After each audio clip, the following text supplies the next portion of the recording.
নীল পূজা বা নীলষষ্ঠী হল সনাতন বঙ্গীয়দের এক লোকোৎসব, যা মূলত নীল নীলাবতী নামে অর্থাৎ শিব দুর্গার বিবাহ উৎসব।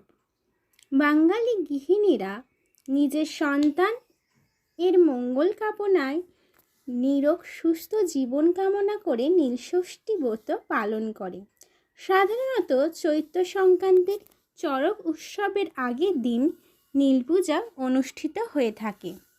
কিন্তু আপনারা কি জানেন এই নীলষষ্ঠীর পেছনে ঘটে যাওয়া ইতিহাস?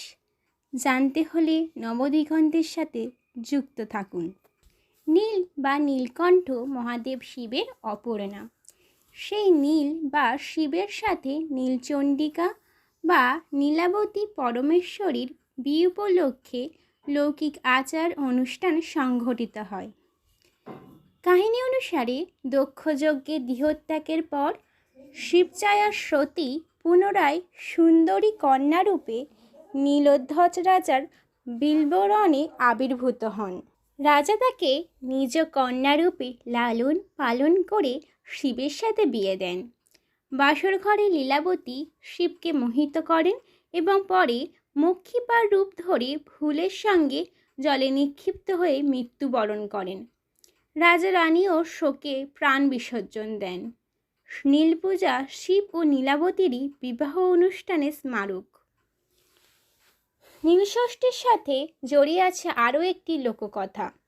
এই লোককথার সঙ্গে সংযুক্ত এক ব্রাহ্মণ এবং ব্রাহ্মণী। এরা নানা ব্রত পালন করতেন, কিন্তু তাদের সন্তান বেশি দিন বাঁচত না। একদিন কাশীর গঙ্গার ঘাটে এই দুজনকে দুঃখ করতে দেখে এক বৃদ্ধা এসে তাদের দুঃখের কারণ জানতে চান। সব কিছু জেনে ওই বৃদ্ধা নীলষষ্ঠী পালনের উপদেশ দেন।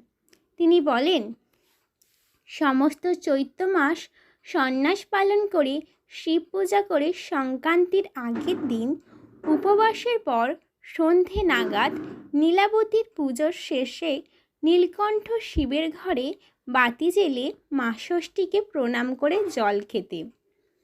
একথা বলেই তিনি অদৃশ্য হয়ে যান। আসলে ওই বৃদ্ধা ছিলেন মা ষষ্ঠী। যাই হোক, এরপর ভক্তি ভরে নীলষষ্ঠীর পুজো করা হয়।